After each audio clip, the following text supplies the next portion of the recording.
Samanta Cakkavalesu Atra Gaccanto Devata Sandang Munirajasa Sunangto Sagga Mokkadang Dhamma Sravana Kalo Ayang Badanta Dhamma Sravana Kalo Ayang Badanta Dhamma Sravana Kalo Ayang Badanta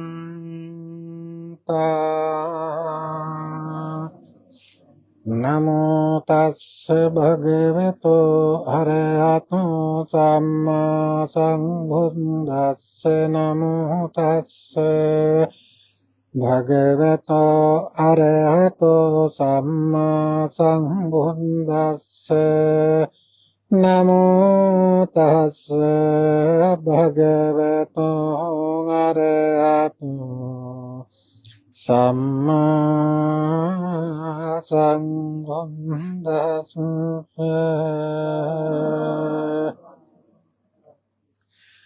Attanang te piyanjanya rakkeyanang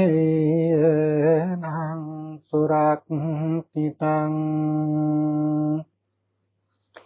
Tinnemang tarang yamang patijaggehi panditati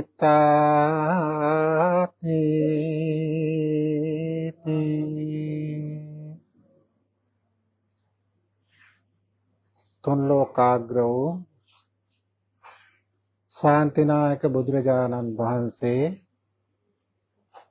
ලෝක සත්වයාගේ හිතසුව පිණිසම පතල මහා කරුණාවෙන් දේශනා කරන්නට යෙදුන ස්වාසෝ දහසක් වූ ධර්මස්කන්ධයෙන් විදක් ඊ타ම උතුම් ගාථා රත්නයකින් මේ මොහොතේ දේශනා කරවගෙන සබ්බදානං ධම්මදානං ජිනාති කියපු ආකාරයට සියලුම දානයන් අතර ශ්‍රේෂ්ඨ දානය තමයි ධර්ම දානමේ පින්කම. ඒ උතුම් පින්කම සිද්ධ කරලා බුද්ධ ප්‍රමුඛ ආර්ය මහා සංඝ රත්නයට සාංගික වූ දානයක් පිරිනමලා බලාපොරොත්තු වෙන්නේ මේ ඊටාම උසස් පින්කමක් සිද්ධ කරන්න ප්‍රාප්ත දානමේ පින්කමක් කරගන්න. මෙත වසර දෙකකට මත්තෙන් මිය පරලොව ගිය ආදරණීය දරු දෙපළට පුණ්‍යානුමෝදනා කරමින් භවගාමී ජීවිතේ සපවත් කරන්නට සිද්ධ කරන උතුම් පින්කම තමයි මේ. ඒ වගේම තවත් අරමුණක් තියෙනවා.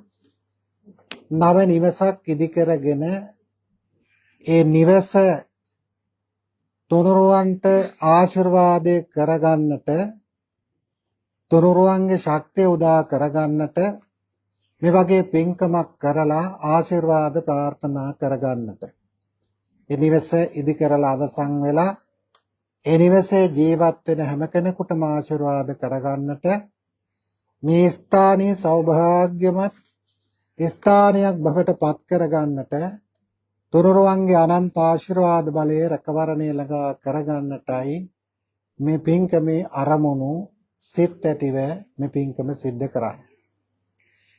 පින්වතුනි, තාම වටිනා ගාථා රත්නයක් මම දේශනා කරා ධම්මපදයට අයන් ගාථා රත්නයක් තමයි මම මේ දේශනා කර වදාළේ. තුන් ලෝකාග්‍ර වූ ශාන්තිනායක බුදුරජාණන් වහන්සේ පින්වතුනි මේ ගාථාව දේශනා කරන්නට සිද්ධ වුණ කාරණය හේතුව මම පළමු කොට සිහිපත් කරන්නම්. ඒ සිහිපත් කරලා පින්වතුනි මේ ගාථාවෙන් තම තමන්ගේ ජීවිතවලට ගන්නට පුළුවන් ආදර්ශය ලෞතර බුදුරජාණන් වහන්සේ පෙන්වලා දුන්න ආකාරයෙන් ඔය ඇත්තන්ට අවබෝධ කරන්නටයි උත්සාහ ගන්න. පින්වතුනි, භාග්‍යවත් ලෞතර බුදුරජාණන් වහන්සේ එදා ජීවමානව වැඩ ඉන්න කාලේ පින්වතුනි, ඔය ඇත්ත දන්නවා බෝධිරාජ කියලා කුමාරයෙක් හිටියා. මේ බෝධිරාජ කුමාරයාට පින්වතුනි රජසප සම්පත් තියෙනව හැම එකක්ම. තමන්ගේ ආදරබර පියතුමා ඒ රටේ රාජ්‍ය නායකයා රට පාලනය කරනවා. තමන්ගේ පුතණුවන්ට මොනතරම් සප සම්පත් තියෙනවද? දරුවෝ ඉගෙනගෙන දරුවන්ගේ අනාගතය යහපත් කරන එක තමයි දෙමව්පියන්ගේ බලාපොරොත්තුව. තමන්ටත් වඩා උසස් ලෙස සමාජයේ දරුවන් ඉන්නව නම් මව්පියන්ගේ එකම බලාපොරොත්තුව එකමයි. මෙත්තා, කරුණා, මුදිතා, උපේක්ෂා කියන සතර බ්‍රහ්ම විහරණයෙන් පින්වතුනි තමන්ගේ දරුවන් වෙනුවෙන් පින්වතුනි අම්මා තාත්තා හිත යොමු කරනවා. මහා බ්‍රහ්මයා තුල තිබ්බ ඒ ගුණාංග හතරම පින්වතුනි අම්මා තුල තාත්තා තුල තමන්ගේ දරුවන් වෙනුවෙන් තියෙනවා කියලයි ලෞතර බුදුහාමුදුරුවෝ පෙන්වලා දුන්නේ. එක්තරා අවස්ථාවක සුද්ධෝදන මහරජුරුවන්ට නොකියා පින්වතුනි රාහුල කුමාරයාත් නන්ද කුමාරයාත් පැවිදි කරපු මොහොතේ ඒ පිය සෙනෙහස දරු සෙනෙහස බුදුරජාණන් වහන්සේට කියාපෑවා සුද්ධෝදන මහරජුරුවෝ. එහෙම කියාපාලා අම්මගෙන් තාත්තගෙන් අවසර ගන්නේ නැතුව බුදුහාමුදුරනේ දරුවන් පැවිදි කරන්න එපා කියන ඉල්ලීම ඉල්ලුවයිදා. ඒ අම්මගේ තාත්තගේ සෙනෙහස කොච්චරද කියන අප්‍රමාණ බව එතනදී පැහැදිලි වෙනවා. ඉතින් බෝධිරාජ කුමාරයා තරුණ වයසේ ඉන්නකොට විවාහ වෙලා හිටියේ. ඒ විවාහ වෙලා තරුණ වයසේ ගත කරනකොට බෝධිරාජ කුමාරයාටත් විවිධ සිතුවිලි පහළ වෙනවා. තරුණ වයසට විවිධ දේවල් පහළ වෙනවනේ. කාටත් කරදරයක් නැතුව බොහොම හොඳින් ජීවත් වුණ කුමාරයෙක් තමයි බෝධිරාජ කුමාරයා. ඉතින් බෝධිරාජ කුමාරයාට අවශ්‍ය වුණා ලස්සන ගෙයක් හදාගන්න, ගෘහ මන්දිරයක් හදාගන්න. ඒ ගෘහ මන්දිරය හදාගන්න අදහස ඇවිල්ලා තමන්ගේ පිය රජතුමාට ඒ බව සිහිපත් කරනවා. මට මෙහෙම ලස්සන ගෙයක් හදාගන්න ඕනේ. හැබැයි විවිධ ගෘහ නිර්මාණ ශිල්පීන් මේක රාශි කරලා කොහේවත් නැති ගෙයක් හදාගන්න තමයි උවමනාව තිබුණේ. එහෙමනේ කාටත් විවිධ අදහස් වෙනවනේ ජීවිතවල. වෙන කෙනෙකුට දෙවෙනි නොවන අදහස් සිත් තුළ පහළ වෙනවා. කාටත් නැති ලස්සන ගෘහ මන්දිරයක් නිර්මාණය කරගන්නට මේ බෝධිරාජ කුමාරයාට අවශ්‍ය වුණා. ඒ වෙනුවෙන් ගෘහ නිර්මාණ ශිල්පීන් පින්වතුනි හොයා ගිහිල්ලා පින්වතුනි හොඳ දක්ෂ ගෘහ නිර්මාණ ශිල්පියෙක් හොයාගෙන ඒ ගෘහ නිර්මාණ ශිල්පියා ලවා පින්වතුනි ලස්සන ගෘහ මන්දිරයක් නිර්මාණය කරනවා. ඒ ගෘහ මන්දිරයේ පින්වතුනි හරියට අහසේ පියාසර කරන පක්ෂියෙක් වගේ ලස්සන ගෘහ මන්දිරයක්. කොහේවත්ම නැහැ, කිසිම තැනක නැහැ පින්වතුනි. දකින්න කිසිම තැනක නැති ලස්සන ගෘහ මන්දිරයක්. හැබැයි මේ ගෘහ මන්දිරය නිර්මාණය කරනකොට ඒ ගෘහ නිර්මාණ ශිල්පියා නිර්මාණය කරනකොට මේ බෝධිරාජ කුමාරයාට හිතුණා මේ මිනිස්සයා මේ ගේ හදලා ඉවර වෙනකොට මේ මිනිස්සයත් මරණයටපත් කරන්න ඕනේ. මොකද එහෙම නැති වුණොත් තවත් මේ වගේ ගියක් තව තැනක නිර්මාණය කරා. එහෙම සිතුවිලි පහළ වෙනව කෙනෙකුට පිළිගන්න. ඉතින් එහෙම හිතාගෙන කටයුතු කරන් මේ ගෘහ නිර්මාණ ශිල්පියාටත් ඒ බව දැනුණා පිළිගන්න. ඒ බව දැනිලා මොකක්ද කරේ? මේ ගෘහ නිර්මාණ ශිල්පියා තමන්ට අවශ්‍ය මේ ගෘහ මන්දිරය නිර්මාණය කරන්න රත්තරන් මුතු මැණික් ආදී දේවල් අවශ්‍ය බව පවසලා පින්වතුනි ගෘහ නිර්මාණය කරන සමගින්ම යානාවකුත් හදාගත්තා. අවසානයේ ගේ වැඩ ඉවර වෙනකොට මේ යානාවෙන් පිටමං වෙලා ගියා කාටත් හොරයි. ඉතින් මේ බෝධි රාජ කුමාරයාට ගෘහ නිර්මාණ ශිල්පී අල්ලන්න හම්බුනේ නැහැ. එහෙම දැනෙන පුද්ගලයෝ ඉන්නවා පින්නතුනේ. අපි කටයුතු කරනකොට සමාජයේ මිනිස්සුන්ගේ හිත හඳුනා ගැනීමේ හැකියාව තව කෙනෙකුට තියෙනවා. එහෙම හැකියාවන් තියෙනවා. ඒක පරචිත්ත විඥානන ඥානය. අනුන්ගේ හිත හඳුනා ගන්නට පුළුවන්කම තියෙනවා. ධර්මානුකූල ජීවිත ගත කරනකොට, යහපතෙන් කටයුතු කරනකොට, හිත දියුණු කරගෙන යනකොට පින්වතුනි ඒවා ලබන්නට පුළුවන්. ඉතින් මේ බෝධි රාජ කුමාරය කොහොම හරි ගේ ලිස ස්නානය කරලා අවසානයේ මේක හරියට පියාසර කරන කුරුල්ලෙක් වගේ. ඒ නිසා මේකට නමක් තිබ්බා පින්වතුනි කෝකනද ප්‍රාසාදය කියලා. ඒ කෝකනද ප්‍රාසාදය කියලා නම් තියලා පින්වතුනි මේ ගේ නිමවා අවසන් වෙලා දැන් අවශ්‍යතාවයක් වුණා මේ ගෘහ මන්දිරයට තුනුරුවන්ට පූජා කරන්න. තුනුරුවන්ගේ ආශිර්වාදය ලබා ගන්න. ගියක් හදාගත්ත මේකනේ පින්වතුනි. ඒ ගේ ආරක්ෂා කරන්න ඕනේ. තුනුරුවන්ගේ ආරක්ෂාව රැකවරණය ළඟා කරගන්නට ඕන පින්වතුනි.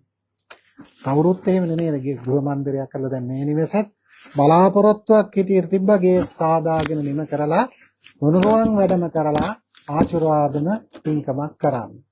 ඉතින් මම හිතුනේ නෑ එහෙම කාරණයක්. ඒ වුණාට මේ ගාථාව කියවුණා. මේ ගාථාව කියවුණා. ඒක වටිනා ගාථාවක්.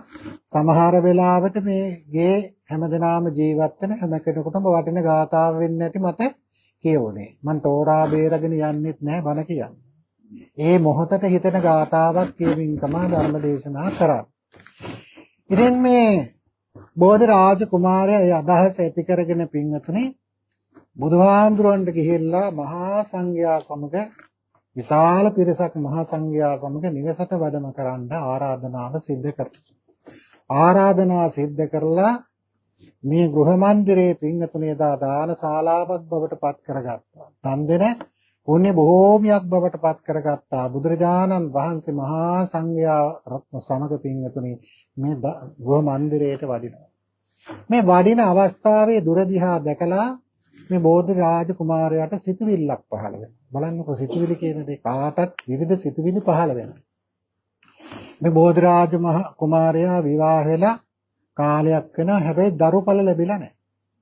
දරුඵල ලැබිලා නැහැ. දැන් මේ බෝධි රාජ කුමාරයාට හිතෙනවා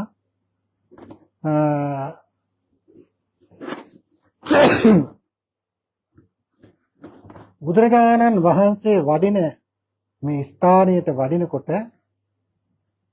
මම දැන් ලස්සන පාවඩයක් දානවා. මේ පාවඩේ දාලා මං අදිස්ථානයක් කරනවා. මටත් මේ ගේ හදාගත්තට ජීවිතේ දරුවෙක් නැත්තම් පළක් වෙන්නේ නැහැ. දරුවල්ෙක් නැත්තම් අනාගත පරම්පරාව රැකගෙන යන්න බෑ. ඒ නිසා දරුවෙක් මට ඉන්න ඕන. ඒ නිසා මේ පාවඩේල අදිස්ථානයක් කරනවා. බුද්ධ ප්‍රමුඛ ආර්ය මහා සංඝ රත්නය මේ පාවඩේ මතින් ධම්සාලාවට වැඩම කරත්වා. එහෙම වැඩම කරොත් මට ඒකාන්තයෙන්ම දරුපර ලැබෙයි කියලා අදිස්ථාන කළා. තථාගත ලෞතර බුදුරජාණන් වහන්සේ මේ පාවඩේ ළඟට පින්වතුනි වැඩම කළා. වැඩම කරලා නැවතිලා ටික වෙලාවක් ඉන්නවා. ඒ වෙලාවේදී ආනන්ද හාමුදුරුවෝ මේක දැක්කා. දැකලා පින්වතුනි මේ පාවඩේ ඉවත් කරන්න. මේ පාවඩේ ඉවත් කරාට පස්සේ තථාගත ලෞතර බුදුහාමුදුරුවෝ ආර්ය මහා සංඝ රත්නය සමග දානශාලාවට වැඩම. දැන් දන් දීලා අවසන් කරලා පින්වතුනි මේ බෝධි රාජ කුමාරයා තථාගත ලෞතර බුදුරජාණන් වහන්සේගෙන් විමසනවා බුදුරජාණන් වහන්සේ ඇයි ඔබ වහන්සේ මගේ පාවඩමකින් වැඩම කරේ නැත්තේ කියලා. ඒ වෙලාවේ බුදුරජාණන් වහන්සේ දේශනා කරපු ගාථාව තමයි මම අද මාතෘකාව කරේ. ඒ වෙලාවේ බුදුරජාණන් වහන්සේ මේ බෝධි රාජ කුමාරයාට පැහැදිලි කරනවා බෝධි රාජ කුමාරය ඔබගේ හිතේ යම් අදහසක් තිබුණා අරමුණක් තිබුණා අදිෂ්ඨානයක් තිබුණා. ඒ අදිෂ්ඨානේ කවදාකවත් ඉෂ්ට වෙන අදිෂ්ඨානයක් නෙවෙයි. ඉතින් මම මේ පාවඩේ මතින් වැඩම කරා නම් ඔබ මේ මොහොතේ සතුටු වෙනවා. හැබැයි ඔබේ අදිෂ්ඨානේ ඉෂ්ට වෙනවා නම් තමයි මට මේකෙන් වඩින්න අවසර තිබුණේ. අදිෂ්ඨානය ඔබගේමයි. ඒ නිසයි මම මේ පාවදේ මතින් වැඩම කරේ නැත්තේ කියලා බුදුරජාණන් වහන්සේ සඳහන් කරනවා. පින්වතුනි බලන්නකෝ. මෙන්න මේ කාරණය බුදුරජාණන් වහන්සේ මේ ගාථාවෙන් දේශනා කරනවා. මේ බෝධි රාජ කුමාරයාට මේ වගේ ඉරණමක්වත් උනේ ඇයි? විශාල ධනස්කන්ධයක උරුමකාරයෙක් වුණා. රටේ රජුරුවන්ගේ එකම දරුවෙක් බවට පත් වුණා. රාජ සැප සම්පත් ලැබුණා. ලස්සන ගෘහ මන්දිරයක් ලැබුණා. ඒ වුණත් පින්වතුනි ජීවිතේ යම් අඩුවක් තිබුණා. මෙන්න මේ අඩුවට හේතු කාරණය තථාගත ලෞතර බුදුහාමුදුරු පෙන්වලා දෙනවා. පෙර ආත්ම භවයක පින්වතුනි ඒත අතීත ආත්ම භවයක මේ බෝධි රාජ කුමාරයා වෙලෙන්දෙක් පින්වතුනි. මේ වෙලෙන්දා පින්වතුනි විවිධ අය සමග රටවල් වල එක තැනක නෙවෙයි මුහුදු මාර්ගයෙන් වෙළඳන් කරපු වෙළඳ නායකයෙක්. මේ වෙළඳන් කරමින් යනකොට රටින් රටකට යනකොට පින්වතුනි හදිස්සියේ මහා සොලිකුණාටුවක් ආවා. මේ සොලිකුණාට ඇවිල්ලා පින්වතුනි තමන් ගමන් කරමින් නැව පින්වතුනි කැඩිලා බිඳිලා විනාශ වුණා. ඒ විනාශ වුණාට පස්සේ ඒකේ සුන්බුන් මතින් පින්වතුනි ගමන් කරලා එක්තරා දූපතකට පැමිණුණා. මේ දූපතේ එක දිනක් පින්වතුනි මේ දූපතට යොමු වුණා. මේ දූපතේ කණ්ඩමකුත් දෙයක් තිබුණේ නැහැ. රාජකම් කරනකොට පින්වතුනි උයලා පිහලා කටයුතු කරේ නැහනේ. දැසදස්සෝ හිටියනේව කරන්න. දැන් මේ බෝධි රාජ කුමාරයා මේ දූපතට කොට වුණාට පස්සේ කන්න බොන්න දෙයක් නැහැ. යමක් හදාගෙන කන්න පුළුවන් කමක් නැහැ, පුරුදුතාවයක් නැහැ. ඒ නිසා මේ දූපතේ තිබුණ පින්වතුනි වටකුරුළු කූඩු. මේ වටකුරුළු කූඩු වල තියෙන බිත්තර ආහාරයට ගත්තා. ඊළඟ මේකේ විශාල ප්‍රමාණයක කුරුල්ලෝ හිටියා. මේ කුරුල්ලෝ ආහාරයට ගත්තා. එහෙම ආහාරයට ඇතගෙන මේ දූපතේම පින්වතුනි මරණයටපත් වුණා. මෙන්න මෙහෙමපත් වෙලා පින්වතුනි කාලාන්තරයක් අපා දුක් විඳිනවා. සංසාරේ අපායට වැටලා තිසං ලෝකයට වැටිලා අනන්ත සංසාරේ දුක් විඳගෙන ඇවිල්ලා මේ ගෞතම බුද්ධ ශාසනයේ පෙරපිනක් මතුවලා පින්වතුනි පෙර සංසාරේ කරපු පුණ්‍ය කර්මයක් මතුවලා බෝධි රාජ කුමාරයා හැටියට ඉපදුණා. අන්න බුදුහාමුදුරුව පෙන්ලා දෙනවා පෙරපිනක් නිසා මේ ගෞතම බුද්ධ ශාසනයේ මනුෂ්‍ය ජීවිතය ලැබුණා. ඒ වුණත් දරුපර නුරබෙන්නට හේතුව තමයි අනන්ත ජීවිත දහස් ගාණක් ජීවිත නැති කරා. අම්මගේ තාත්තට කුරුල්ලෙක් වුණත් ඒ කුරුළු මවට කුරුළු පියාට මහා වේදනාවක් දුන්නා.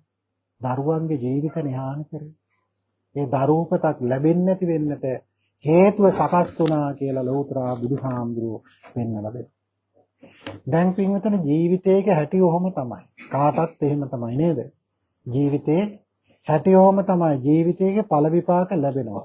හොඳ දේවල් කරගත්තම හොඳ දේවල් ලැබෙනවා. නරක දේවල් කරගත්තම නරක දේවල් ලැබෙනවා. දැන් අපි මේ ජීවිතය ගැන කල්පනා කරන මේ හැමදෙනාගේම ජීවිත මේකට උචිත ආකාරයට ගලප ගන්න පුළුවන්. කාටත් එහෙමයි පින්වතුනි. දැන් ඔය ඇත්තෝ හැමදාම සතුටෙන් ඉන්නවද? ඉන්නවද? හැමදාම සතුටෙන් ඉන්න අයද ඉන්නේ මේ? හැම කෙනෙකුටම සතුට ලැබෙන අවස්ථා තියෙනවා. හැම කෙනෙකුටම දුක් ලැබෙන අවස්ථා නැද්ද? දුකටපත් වෙච්ච අයත් මෙතන ඉන්නවා. බලපුවාම සැප දුක දෙකම ලබන අය තමයි මේ ඉන්නේ.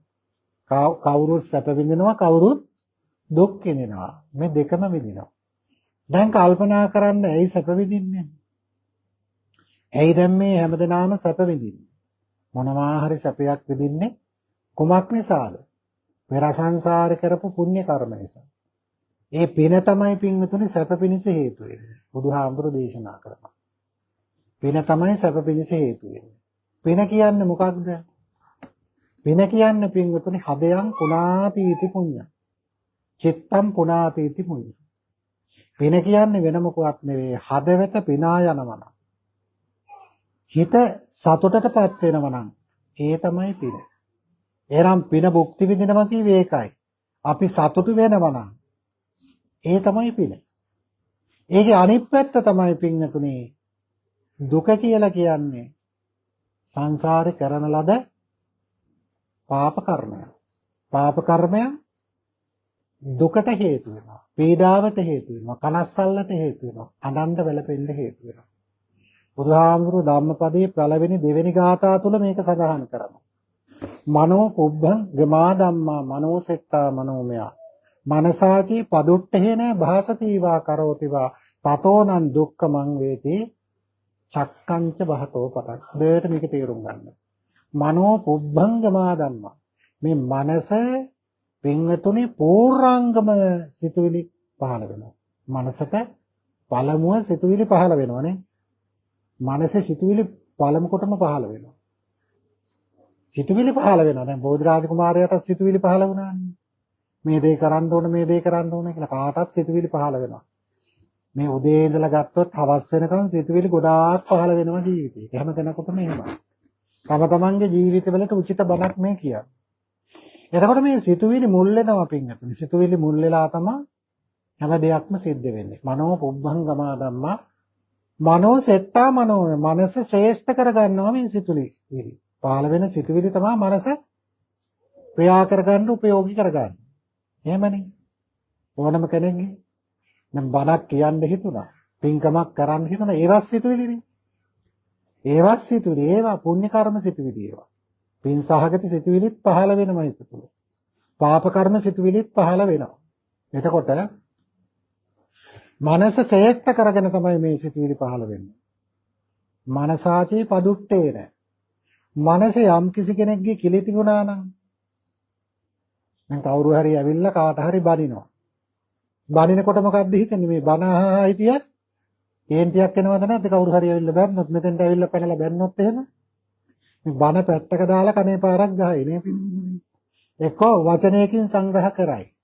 ඒක තමයි. මේ මනස කිලිති වුණොත් එනේ සිතුවිල්ල භයානකයි. මනස කිලිති වුණාට පස්සේ සිතුවිල්ල භයානකයි පින්නේ. මේ කාටත් එහෙමයි. මේ එක්කෙනෙකුට දෙන්නෙකුට නෙවෙයි. කාටත් එහෙමයි. මනෝසෙට්ටා මනසාචේ පදුට්ටේන භාස තීවා කරෝතිවා. භාස කියන්නේ කතා කරනවා. කෙනෙක් බැන්නොත් අපිත් බනින්න. කෙනෙක් ගැහුවා අපිටත් ගහන්න සිද්ධ වෙනවා. එහෙම නෙවෙයි. ඒ වගේම තමයි මේ මනස මුල් වෙලා පින්නතුනි කිලිටි සිතින් යම් දෙයක් කියයිද කරයිද හිතයිද වචනින් කියනවා ශරීරයෙන් කරනවා මනසින් මොකද කරන්නේ හිතනවා කවුරු හරි බනිනකොට එයාට පින්නතුනි බනින්න බැරි වුණොත් මේකට මට කියලා මොකක් හරි හිතින් හිතන්න බැරිද සිතුවිල්ලක් හිතන්න පුළුවන් මේ වෙලාවෙම ආවනේ මේක කියන්න කියලා මනසින් හිතන්න පුළුවන්ද බැරිද මනසින් හිතන්න පුළුවන්. අන්නේ හිත කිලිටි වෙලා මනසින් යම් දෙයක් ශරීරයෙන් කරනවද වචනෙන් කතා කරනවද මනසින් හිතනවද? එහෙම වුණොත් පින්නතුනි ඒකට විපාක විඳින්න සිද්ධ වෙනවා අර දුක විදියට. බුදුහාමුදුරු දේශනා කරා මම නෙමෙයි හොඳේ. ඒකට විපාක විඳින්න වෙන්නේ ওই අවස්ථා තුනට දුක් සහගත විපාක. මොනවද දුක් සහගත විපාක? අපි කෙනෙකුට බැන්නොත් අපිට බැනුම් අහන්න වෙනවා. අපි කෙනෙකුට ගැව්වොත් අපිට ගහන්න වෙනවා. ඒ තුලින් හිත පීඩාවටපත් වෙනවා. අපි කෙනෙක් ගැන නරක විදියට හිතුවත් පින්නතුනි පුද්ගලයෝ අපි කරේ නරක විදියට හිතනවා. ඒක පෙරලාපහු එනවා පින්නතුනි. ඔහොම තමයි කරන පව් අපිට විපාක පිණිස එන්නේ. ඒක කොයි විදියට දෙන්නේ? දැන් විපාක දෙන්නම් කියලා එනවා අප පස්සෙන් මරණ මොහොත දක්වා එනවා. හරියට බුදුහාමුදුරුවෝ දේශනා කරේ කඩුවක් පිටිපස්සෙන් තියාගෙන දැන් ඒ විපාකයට විපාක දෙන්නම් කියලා හිතාගෙන පිටිපස්සෙන් එනවා. කොයි මොහොතේ හරි අපි මරණයටපත් කරනවා. ඒ සංසාරගත අකුසල තමයි පින්වතුනි කරපු පාප කර්ම තමයි විපාක පිණිස අපි පසුපස්සෙන් එන්නේ. ගොනා පසුපස්සේ කරත්තර රෝද දෙක වගේ. මොන හොඳ උදාහරණය හොඳට තේරුම් ගන්නකෝ. ගොන් කරත්තේ දැන් අද නම් දකින්නත් අඩුයි. ගොන් කරත්තේ ගොනා ඇදගෙන යනවා කරත්තේ තියෙන ටිකක් පිටිපස්සෙන්. රෝද දෙක ගොනාට ටිකක් පිටිපස්සෙන් නේද තියෙන්නේ. ගොඩා යන්න යන්න කරත්ත රෝධ ටික පිටිපස්සෙන් එනවා. විපාක දෙන්න කර්ම විපාක එනවා පිටිපස්සේ. හැබැයි ඒ විපාක දෙන්න කර්ම විපාක Tamanට පිටිපස්සෙන් එන්නේ. Tamanගේ ශරීරයට බැඳිලා එනවද විපාක දෙන්නේ? බැඳිලා එනවා නම් ඒ මොහොතේම විපාක දීලා ජීවිතක්ෂයට පත් කරයි. නෑ ඒක විපාක දෙන්න යම් තැනක් හොයාගෙන එනවා. ඒකට උචිත තැන හොයාගෙන එනවා. එහෙම හොයාගෙන ඇවිල්ලා තමයි විපාක විඳින්න සිද්ධ වෙන්නේ. ඔන්න කරන පාප කර්ම වල විපාක අපිට එනවා ජීවිතේ. පෙර සංසාරේ කරගත්ත දේවල් තමයි මේ ජීවිතේ අපිට ලැබිලා තියෙන්නේ. අනන්ත වැළපෙන්න, දුක් වෙන්න, ශෝක වෙන්න ඒ හැම දෙයක්ම ලැබෙන්නේ පෙර සංසාරේ කරගත්ත දේවල් තමයි. එතකොට ඊළඟ බලන්න අනිත් ගාතාව මනෝ පුබ්බංගමා ධම්මා මනෝ සෙත්තා මනෝමය. මනස පූර්වාංගමයි පළමු කොට ගමන් කරනවා. මනසට පෙර සිතුවිලි පූර්වාංගම කරගෙන ඉන්නේ. ඒ වගේම මන ශ්‍රේෂ්ඨ කරගෙන ඉන්නේ. ඊළඟ මනෝ පුබ්බංගමා ධම්මා මනෝ සෙත්තා මනසාචී ප්‍රසන්නේන. මනස ප්‍රසන්න සිතක් ඇති වෙන වෙලාවකුත් තියෙනවනේ නේද? දන් දෙන්න කියලා සිතුවිලි පහළ වුණා. බණක් කියන්න ඕන කියලා සිතුවිලි පහළ වුණා. ඒවා යහපත් සිතුවිලි. එහෙම සිතුවිලි පහළ වෙලා දැන් ඒක ක්‍රියාවටපත් වෙලා තියෙන්නේ. දානයක් දෙන්න සෝදානම් කරමින් ඉන්නේ. ඒවා සිතට පහළ වුණේවද නැද්ද? සිතට පහළ වුණ දේවල් තමයි. දැන් ඒවා ක්‍රියාත්මක කරනවා. මනස මුල් කරගත්තා. හිත මුල් කරගත්තා. වචනයත් මුල් කරගන්න. ගෙනන තියෙන යහපත් වචන කොච්චර කතා කරන්නද නේද? දානයක් සෝදානම් කරනකොට බණ අහන්නකොට නේද? ඒවා සෝදානම් කරනකොට ඒ හැම මොහොතකම පින්වතුනි සිතුවිලි පහළ වෙනවා. ඒ සිතුවිලි යහපතක් වෙනස හේතු වෙන සිතුවිලි. අන්න ඒවා පින්වතුනි ඊළඟ තමන්ගේ ජීවිතවල මෙලොවටත් එහෙමයි පරලොවටත් එහෙමයි නිවන් දක්නා ජාති දක්වා සැප පිණිස හේතු වෙනවා. සැප විඳින්න හේතු වෙනවා මේ. මනසින් හිතෝ දේවල්, ශරීරයෙන් කරපු දේවල්, වචනින් කතා කරපු දේවල් ඊළඟ තමන්ගේ සැප පිණිස හේතු වෙනවා. ඒව කොහොමද එන්නේ තමන්ගේ ළඟට? අත්තර නොයන හිවරැල්ල වගේ.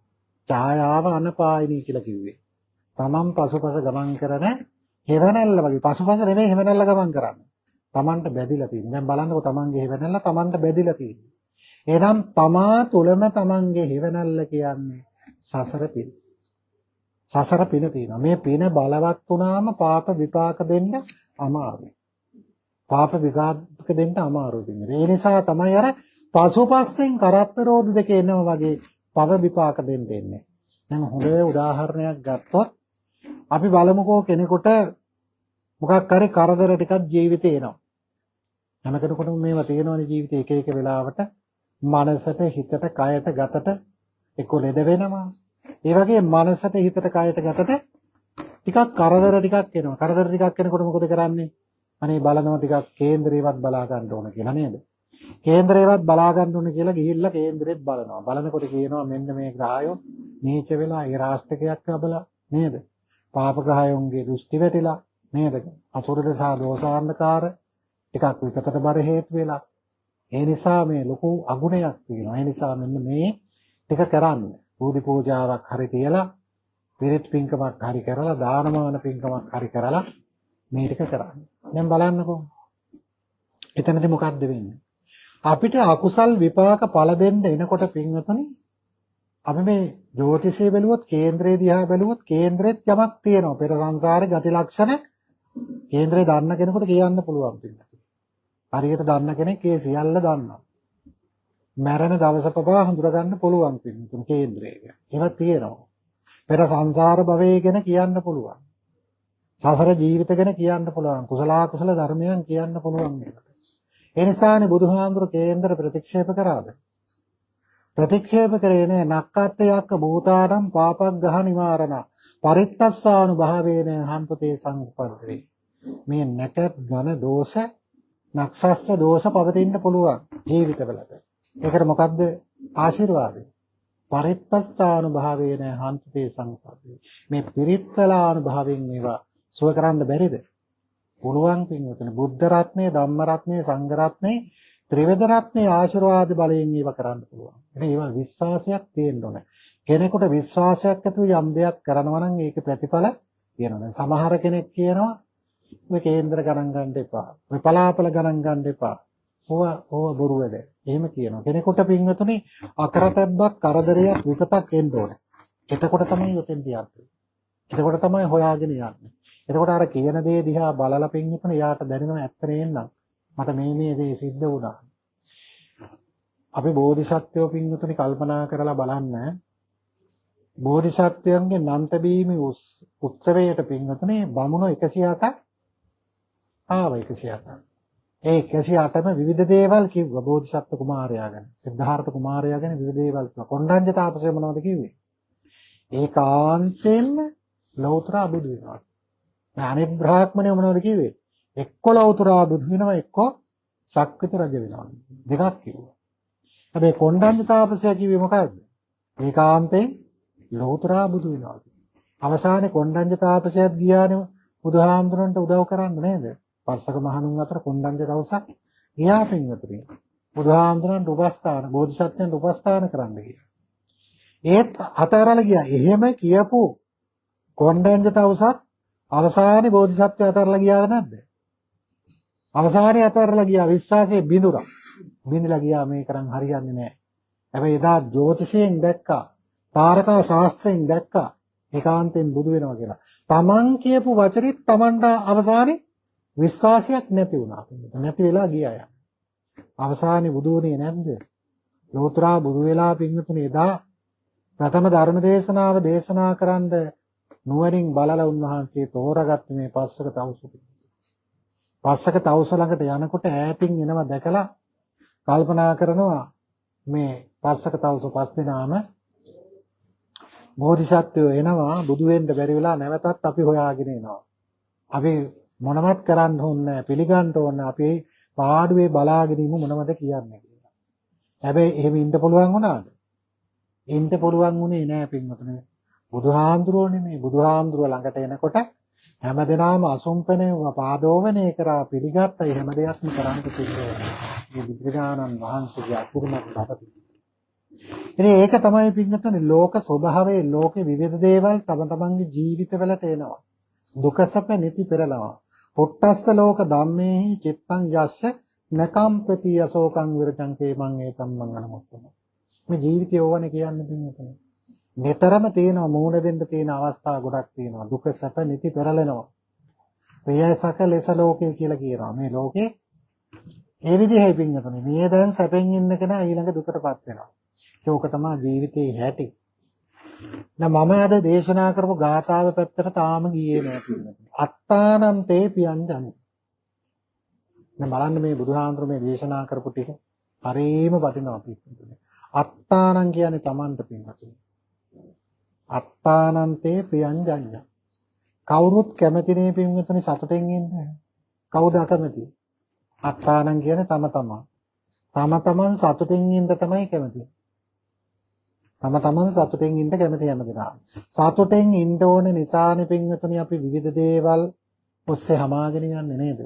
රස කන නාසය දිව ශරීරය මනස කියන මේවා සතුටු කිරීම තමයි ජීවිතය කියන්නේ. ජීවිතය කියන්නේ ඕක.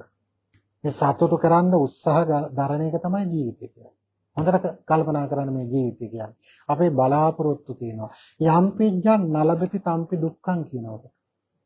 මොකද යම් පිජ්ජන් නලබති තම්පි දුක්ඛං කියන්නේ තම තමන් විවිධ බලාපොරොත්තු ඇතුව ජීවිතේ කටයුතු කරනවා. හැබැයි බලාපොරොත්තු වෙන හැමදේම හරියනවද? බෝධිරාජ කුමාරයාගේ බලාපොරොත්තු එකක් හරි ගියා ගේ හදාගත්තා. නේද? හැබැයි ධර්මල්ල ලැබෙයි කියලා හිතාගෙන ඒක ගියාට ඒක හරි ගියා. හරි ගියේ නෑ පිළිගන්න. හැම දෙයක්ම හරියන්නේ නෑ. වරදින දේවල් තියෙනවා. එතකොට වරදිනකොට දුකක් ඇති වෙනවද නැද්ද? දුකක් ඇති වෙනවා. මේ දුක උරුම කරගත්ත ජීවිතයක් අපි ලබලා තියෙන්නේ. මනුෂ්‍ය ජීවිතේ වටිනවා මේ අනිත් හැම දෙයකටම වඩා. අනිත් ආත්ම හැම එකටම වඩා වටිනාම ජීවිතය තමයි මනුෂ්‍ය ජීවිතය. මනුෂ්‍ය ජීවිතයේ තුල ඉඳලා තමයි පින්වතුනි බුදුපසේ බුදුමහරහත් වෙන්න පුළුවන්. පින්කම් කරගන්න පුළුවන්. කුසලතාවයන් දියුණු කරගන්න පුළුවන්. වෙන කිසිම තැනක ඉඳලා ඒක කරන්න පුළුවන් කමක් නැහැ පින්වතුනි. මෙතන තමයි නිවැරදි තැන. ඉතින් බුදුහාමුදුරු දේශනා කරන මේ ගාථාවෙන් අත්තානන්තේ පියං ජඤ්ඤා හැම කෙනෙක්ම සතුටෙන් ඉන්න ආසයි ප්‍රිය කරනවා. රක්කේය නම් සුරක්ෂිතයි. එහෙම සතුටෙන් ඉන්න නම් අපේ ජීවිතේ මොකද්ද කරන්න ඕනේ? ආරක්ෂා කරන්න ඕනේ, රැක ගන්න ඕනේ. රැක ගන්න. දැන් බලන්න කෙනෙකුට සතුටෙන් ඉන්න අපි බලමු කුඩා කාලේ ඉඳලා ඒ දරුවාගේ ජීවිතය සතුටෙන් පවත්වා ගන්න නම් දෙමව්පිය මොනවද කරන්නේ? පොඩි කාලේ ඉඳලා දරුවාට පෝෂණ ආහාර දෙනවා. නැද්ද? සෞඛ්‍ය පුරුදු නිවැරදිව කරනවා. ඒව කරොත් දත් ටික වෙලාවට මදින්න ඕනේ නේද? පොඩි කාලේ දැන් දරුවට ඒව කරන්න තේරෙන්නේ නැහැ. පොඩි කාලේ ඒව දරුවගේ දේවල් කවුද කරන්නේ? අම්මා තාත්තා ඒව කරනවා. අර සෞඛ්‍ය පුරුදු ටික පොඩි කාලේ ඉඳලා කරන්න ඕනේ. නැත්තම් ඔහේ දාලා තිබ්බොත් එහෙම දරුවා සුරක්ෂිත වෙනවද? ආරක්ෂා වෙනවද? ආරක්ෂා වෙන්නේ නැහැ. ශාරීරිකව ආරක්ෂා වෙන්න ඕන අපි. පොඩි කාලේ, කුඩා කාලේ ආරක්ෂා කරනවා අම්මා තාත්තා. තරුණ කාලේ වෙනකොට මොකද කරන්නේ? තරුණ කාලේ දරුවෝ පින්තුනි අධ්‍යාපනය ලැබලා දෙනවා නේද? ඇයි ඒව කරන්නේ? හොඳ නරක දෙක කියලා දෙනවා. නේද? දරුවට දැන් දරුවෙක් ටිකෙන් ටික ලොකු මහත් වෙනකොට පින්තුනි ගෙදර වතාවත් ටික බුදුන් වදින එක නේද? දරුවා යහපත් ආකල්ප සංවර්ධනය කරන්න ඕනම කෙනෙකුට අම්මා තාත්තා ඒව කියලා දෙනවා. ඒ භාවතේ හසුරවනවා. දැන් පොඩි කාලේ ඉඳලා දරුවෝ බලා ගන්න ඕනේ අම්මා තාත්තා. තරුණ වයසට එනකොට දරුවටත් හිතන්න පුළුවන්. දැන් අර බලන්නකෝ. බෝධිරාජ කුමාරයාට තරුණ වයසේ ගියක් හදා ගන්න ඕන. අවශ්‍ය වුණා. ඒකට උපදේශ තාත්තගෙන් ගත්තා. අවශ්‍ය කරන මිල මුදල් ටික හොයාගත්තා. අම්මා තාත්තගෙන්. ඒකට උදව් කරා. ඒ කරලා තමයි ගේ හදාගත්තේ. ඉතින් දරුවොත් තරුණ වයසට එනකොට බලාපොරොත්තු වෙනවා. තරුණයන් දිහා අම්මා තාත්තා ටිකක් හැරිලා බලන්න ඕන. හිතලා බලන්න ඕන. සමහර දරුවෝ නොමකට යනවානේ. ඒ නොමකට යනව දරුවෝ ටික හදන්නේ කවුද? අම්මා තාත්තා ඒකට අවවාද අනුශාසනා දෙන්න ඕන. වැඩිහිටියෝ දෙන්න ඕන සමාජයේ. අන්න පින්වතුනි මිනිස්යන්ට අවස්ථා තුනක් ජීවිතේ තියෙනවා. කුඩා කාලේ අම්මා තාත්තා එක හදන්න ඕන. තරුණ වයසට එනකොට තමනොත් හොඳ මඟකට පෙන්නලා දුන්න අම්මා තාත්තා හොඳ මඟකට පෙන්නලා දුවිලා තියෙන නිසා නම් ඒ දරුවත් හිතන්න ඕන අම්මා තාත්තා කියන දේවල් අහන්නත් ඕන. තමනොත් උත්සාහවන්ත වෙන්න හොඳ කෙනෙක් බවට පත් වෙන්න. නැත්තම් තමන් ජීවිතේ විනාශ පැත්තේ යාළුවෝ මිත්‍රයෝ ආශ්‍රය කරගෙන ගියොත් එහෙනම් මොකද වෙන්නේ? අම්මා තාත්තා කොච්චර හදාගෙන ආවත් දරුවා නොමග පැත්තට කාගේ හරි අවවාද අනුශාසනාවකට නොමග ගිහිල්ලා තිබුණත් එයා යනව නොමග. ඒ නිසා අම්මා තාත්තා ඒ දිහා බලාගෙන ඉන්න. තරුණ වයසක් තියෙනවා. තරුණ වයසේ ඉඳලා වැඩිහිටි වයසට එනකම් පින්නතර අවුරුදු 30ක් 35ක් විතර වෙනකම් ඒ දරුවා ආරක්ෂා කරගන්න දෙමව්පියෝ බලන්න ඕනේ. තනිකරම Tamanට කරන්න ඕන දේවල් කරගෙන යන්න ඉඩ දෙන්නේ නැතුව දෙමව්පියෝ පොඩ්ඩක් උත්සාහ වෙන්න ඕනේ. ඒකට උදව් උපකාර කරන්න ඕනේ. ඒ අය දිහා කරන වැඩ දිහා බලාගෙන ඉන්න ඕනේ. එහෙම කරන්න ඕනේ. මේ මැද වයසේ තරුණ කාලේ ඉඳලා මැද වයසේ ඉඳලා.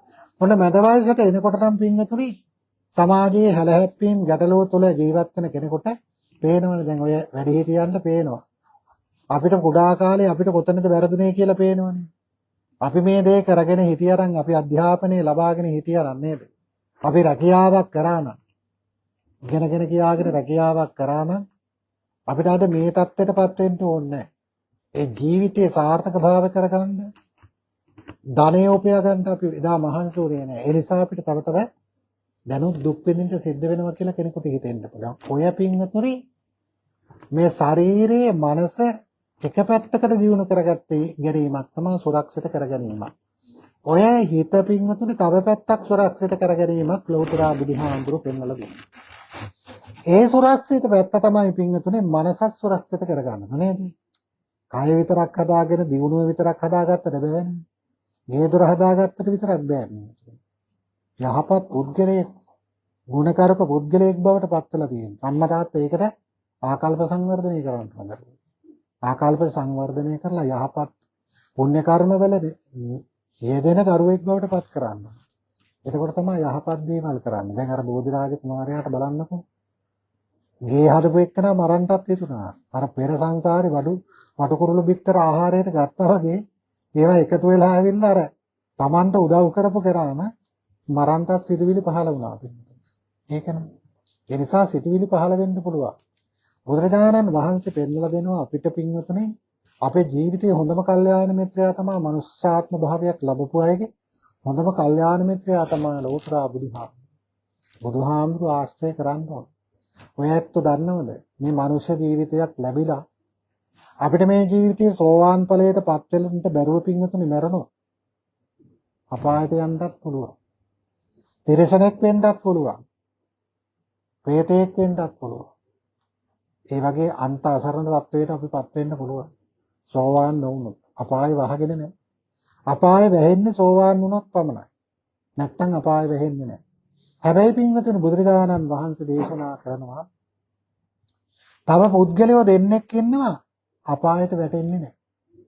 දැන් අපිට සෝවාන් වෙන්න බැරි වුණා නම් අපිට බැරිද මේ පුද්ගලයෝ දෙන්නෙක් අතරට එන්නේ? මොකක්ද ඒක?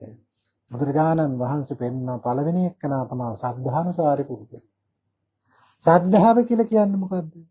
ශ්‍රද්ධාව කියලා කියන්නේ පින්වතුනි බුදුරජාණන් වහන්සේට ධර්ම රත්නයට සංඝ රත්නයට ගෞරව කරන කෙනා. බුදුන් සරණ ගිය කෙනෙක් පින්වතුනි අපායට වැටෙනවද? කවමදාවත් බුදුන් සරණ ගිය කෙනෙක් අපායට වැටෙන්නේ නැහැ. මොකක්ද බුදුන් සරණ යනවා කියලා කියන්නේ? බුදුන් සරණ යනවා කියන්නේ බුද්ධං සරණං ගච්ඡාමි. ඕකනේ බුදුන් සරණ යනවා කියන්නේ. හැබැයි බුදුන් සරණ යනවා කියලා ඕක කිව්වට වැඩක් නැහැ. හැමදාම කියයි බුදුන් වදිනකොට. පන්සිලොත් ගනි. ඕක කිව්වට වැඩක් නැහැ. එහෙනම් මොකද්ද කරන්න ඕනේ? බුද්ධං සරණං ගච්ඡාමි කියන එකේ හරි තේරුම දැනගන්න. ඒ තේරුම දැනගන්න ගැන පින්වතුනි ඒ තේරුමට අනුව ජීවිතේ බුදුන් සරණ යන්න ඕනේ. කොහොමද? බුද්ධං කියන්නේ බුදුන්. සරණං කියන්නේ පින්වතුනි පාදයට. පාදයට තමයි සරණං කියන්නේ. ගච්ඡාමි කියන්නේ යනවට. එතකොට බුදුන්ගේ පාදයට අනුව මමත් ගමන් කරනවා. බුදුහාමුදුරන්ගේ පාදයට අනුව කොහොමද ගමන් කරන්නේ? බුදුහාමුදුරුවෝ බොරු කීවද? කේලම් කීවද? පරුෂ වචන කීවද? සත්තු මරුවද? කෙනෙකුට බැන්නද? හිංසා කරාද? බුදුහාමුදුරුවෝ එහෙම කරේ නැහැ. ඒ පොරොන්දුව වෙනම නම් පින්වතුනි අපිත් මේ විදිහට අපේ ජීවිතේ හදා ගන්න ඕන. බුදුහාමුදුරුවෝ ගියේ එහෙම අඩිපාරක. ඒ අඩිපාරේ මමත් යනවා කියලා අදිස්ථාන කරගෙන පින්වතුනි බුදුන් සරණ යන්න ඕන. එයා වසවත්ති මාර්යාටවත් අපායට ගෙනියන්න බෑ. අපායට ගෙනියන්න බෑ. ඕක කියනවා මහා සමය සූත්‍රයේ පින්වතුනි ඒකේචි බුද්ධං සරණං ගතාසේ නතේ ගමිස්සන්ති අපාය. ඒකේචි බුද්ධං සරණං ගතා යම් කිසි කෙනෙක් සදහැසිතින් සම්මා සම්බුදුරජාණන් වහන්සේ හදවතේ පිහිටාගෙන ජීවත් වෙනවා. අපි කොහේ හරි යනවා නම් පින්වතුනි බුදුහාමුදුරුවෝ සිහිපත් කරගෙන යන්න පුළුවන්. අපි යම් වැඩක් කරනවා නම් උදේට මිදුලාම දිනනවා නම් බුදුහාමුදුරුවෝ සිහි කරගෙන මිදුලාම දින්න පුළුවන්. අපි කරන රැකියාවක් කරනවා නම් ඒ රැකියාව කරන අතරතුර කීපවතාවක් හරි බුදුහාමුදුරුවෝ සිහිපත් කරනවා නම් ජීවිතේ අංගයක් කරගන්න. ඒක බුද්ධානුස්සති භාවනාව. ඒක නිතර නිතර පවත්තන කෙනා පින්වතුනි අපායට යන්නේ නැහැ. මරණ මොහොතේ බුදුහාමුදුරුවෝ මතක් වෙනවා. අර බලන්න දේවදත්තර ආනන්තර පාප කර්ම දෙකක් කරගත්තා. බුදුන්ගේ ඇඟේ ලේ සෙලපුවා සංඝ බේදේ කරා. හැබැයි එහෙම කරපු ආනන්තරේ පාප කර්ම දෙකක් කරගත්ත දේවදත්තර පින්වතුනි අවසානයේ බුදුහාමුදුරුවෝ සිහිපත් වුණා. අනේ බුද්ධං සරණං ගච්ඡාමි කියලා කියවුණා පින්. එතරම්දි තමයි තේරුනේ අපායට ඇදගෙන යනකොට කියවුනේ. ඒක වැළකුන්නේ අපායට ඇදගෙන ගියා. හැබැයි බුදුහාමුදුරුවෝ දේශනා කරනවා මහණෙනි අද දේවදත්තර අපායට ඇදගෙන ගියාට සතර අපායට ගියාට දේවදත්තර කල්ප ලක්ෂයක් අවසානයේ සම්තිස්සරණම් පසේ බුදු කෙනෙක් වෙනවා අවසාන මොහොතේ බුදුන් සිහි වුණ නිසා. පෙර පිනක් තිබුණා පින්වතුනි. ඒ පිනක් තම ගන්න ඕනනේ. දැන් කෙනෙකුට හිතයි මෙච්චර ආනන්තරේ පාප කර්මයක් කරලා අපායට වැටුනේ. දේවදත්තර අපායෙන් කල්ප ලක්ෂකෙන් මිදුන ගමන් පසේ බුදු වෙන්නේ කොහොමද කියලා. හිතන්න බැරිද? සිතුවිලි එන්න බැරිද? පින්වතුනි ආනන්තරේ පාප කර්ම දෙකක් වෙන්න හේතුවක් තමයි දේවදත්තරට ඒක වෙන්නම හේතුව තමයි දේවදත්තර ප්‍රාර්ථනා කරේ නිර්වාණ සාන්තිය සංසාරේ මහා රහත් බවකින් නිවන් දකින්න නෙවෙයි. පෙර සංසාරේ පින් කරලා තිබුණ දේවදත්තර. ඒ පින් කරගෙන පින් අමෝරාගෙන වැඩිගෙන ආවේ පසේ බුදු කෙනෙක් වෙන්න. පසේ බුදු කෙනෙක් වෙන්න පින් පුරාගෙන ඇවිල්ලා තියෙන මේ පින් පිරීලා තියෙන්නේ. පින් පිරිච්ච දේවදත්තර පින්වතුනි ගෞතම බුද්ධ ශාසනයෙත් ඉපදෙනවා. ගෞතම බුද්ධ ශාසනය ඉපදෙලා රහත් වෙන්න බෑනේ පසේ බුදු වෙන කෙනාට.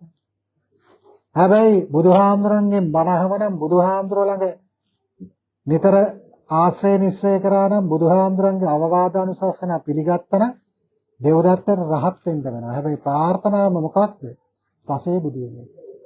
පසේ බුදු වෙන ප්‍රාර්ථනාව නිසා ඒ ආත්ම භවයේ දෙව්දත්තට පින්වතුනි ආනන්තරේ පාප කර්ම කරන්න සිද්ධ වෙනවා. ඔන්න ඕක තමයි සංසාරයේ හැටි. අපි යන ඉරණමක් තියෙනවා. අපේ ප්‍රාර්ථනාවක් තිබුණා. ඒකාග්‍රතාව කියලා කියන්නේ ඕකට. විතක්ක ਵਿਚාර ප්‍රීති සුඛ ඒකාග්‍රතාව. මේ ධානය පහකට හිත දියුණු කරන්න පුළුවන්.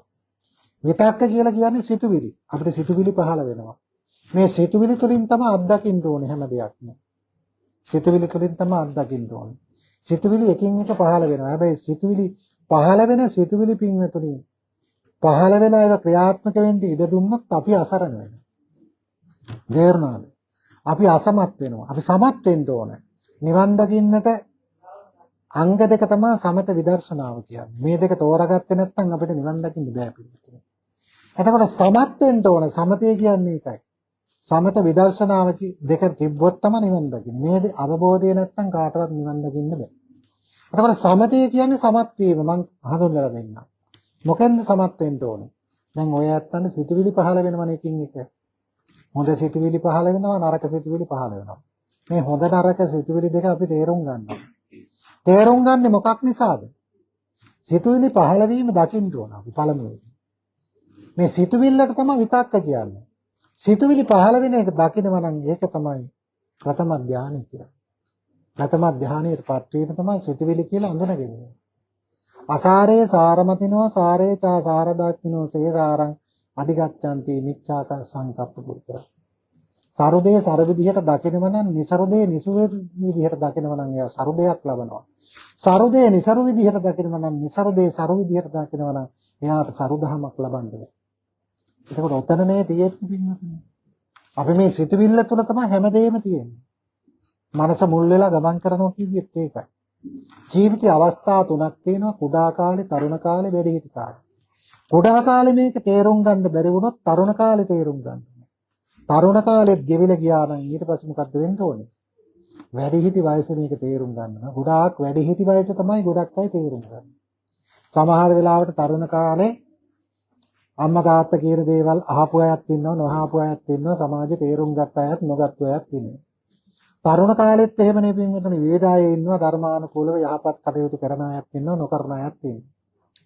ඊට පස්සේ මේ දෙකක්ම අභාග්‍යයට ගිය අය අවසාන එක වතාවයි තියෙන්නේ. වැඩිහිටි කාලේ. දැන් වැඩිහිටි කාලේ සීල් ගන්න බෑ, භාවනා කරන්න බෑ, ඉඳ ගන්න බෑ, කොන් දෙකක්මයි, අර එකක්මයි, මේකක්මයි නේද? වේදනාවන් තියෙනවද නැද්ද? තියෙනවා. හැබැයි උත්සාහයක් ගන්න ඕන මේ අවසන් අවස්ථාවේ හරි. අවසන් අවස්ථාවෙත් ගත්තේ නැති වුණොත් මොකද වෙන්නේ? අපි අසරණ වෙනවා කියන්නේ. මේ අවස්ථා තුනයි බුදුහාමුදුරුවෝ තින්න මඤ්ඤ තරං යාම කියලා කිව්වේ ඒකයි. මේ ගාථාව එක පදයක් ඒ. පටිජග්ගේහි පණ්ඩිතා. නුවණැත්ත මේ අවස්ථා තුනෙන් එකක් හරි හදාගන්න. කුඩා කාලේ බැරි වුණ කෙනා, තරුණ කාලේ බැරි වුණ කෙනා අවසාන එක අවස්ථාවක් තියෙනවා. දැන් මෙතන බණ අහන කුඩා අය ඇති. කුඩා අය දැන් නැගිටලා ගියා ඒගොල්ලන්ට ගානක් නැහැ. තරුණ වයසේ ඉන්නවනේ. දැන් තරුණ වයසේ තේරුම් ගන්නට අපිට තියෙන තව අවස්ථා දෙකක්. වැඩිහිටි වයසේ අය මොකද්ද හිතන්න ඕනේ? අපිට තියෙන්නේ මේ අවස්ථාව විතරයි. මේ අවස්ථාවේ තේරුම් ගන්න. මොකද්ද තේරුම් ගන්න ඕනේ? මේ සමත විදර්ශනා. සමත විදර්ශනාව හඳුර ගන්න ඕනේ. සමතේ කියන සමත්වය මම කියවනේ විතක්ක කියලා. සිතුවිලි පහළ වෙනවා හිතට පින්නට. මම කිව්වේ සිතුවිලි කිලිට වුණොත් කරන දේ පාප කර්මයක්. සිතුවිලි යහපත් වුණොත් කරන දේ කුසල කර්මයක්. පුණ්‍ය කර්මයක්. පුණ්‍ය කර්මයෙන් සැප ලැබෙනවා, පාප කර්මයෙන් දුක් ලැබෙනවා. හැබැයි පුණ්‍ය කර්ම කරලා නිවන් දකින්නත් බෑ, පාප කර්ම කරලා නිවන් දකින්නත් බෑ. මේකත් තේරුම් ගන්න ඕන. පින් කරාට නිවන් දකින්නවද? පින් කරලා ලැබෙන්නේ මොනවද? සැප. නිවන් සැප නම් සදාකාලික සැප. ඒ සැපත ලැබෙන්න පින්වතුන් දවසක් පින් කරලා බෑ. ඒකට කරන්න ඕනේ කුසලතාවයක්. එහෙනම් පිනයි කුසලයයි හොඳට තේරුම් ගන්න. මම අද පෙන්නලා දෙන්නම්. පින් කරලා මොකද්ද ලැබෙන්නේ? සැප නම්. පින දීර්ඝව කරොත් තමයි, වැඩිපුර කරොත් තමයි කුසලයක් වෙන්නේ. මම උදාහරණයක් විදිහට ගත්තොත් දැන් අද බුදුහාමුදුරන්ට මල් පහන් සොඳුන් ගිලම්පසාදි පූජාවන් අද පූජා කරා. ගෙදරක පූජා කරනවනේ. කෙනෙක් පින්වතුනි කල්පනා කරන්න තමන්ගේ ජීවිතයේ අංගයක් කරගන්න හවස 6ට කලින්. අද මේ බණ ටික අහලා මේ දේ කරන්නේ.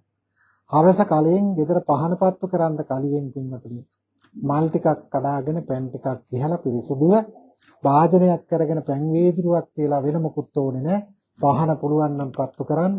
මේ තුරෙන් එකක් හරි අරගෙන බුදුරජාණන් වහන්සේගේ පින්තූරයක් ළඟට ගිහිල්ලා ඒ ටික පූජා කරලා වන්දනා කරන්න. ඒ එක මලක් පූජා කරොත් කොච්චර ආනිසංස ලැබෙනවද දන්නවද? 35 කල්පයක් දිව්‍ය ලෝක සැප සම්පත් ලැබෙනවා එක මලක් පූජා කරොත් බුදුහාමුදුරන්ට ගෞරවයක්. 35 කල්පයක් සැප විඳින්න පුළුවන්. බලන්න මලක් පූජා කරලා සැප විඳිනවා නිවන් දකින්නවද? නිවන් දකින්නේ නැහැ. නිවන් දකින්න නම් මොකද කරන්නේ? අද මේ වගේ මල් පූජා කරා වගේ හෙටත් පින්වතුනේ පුරුද්ද ඇති කරගන්න.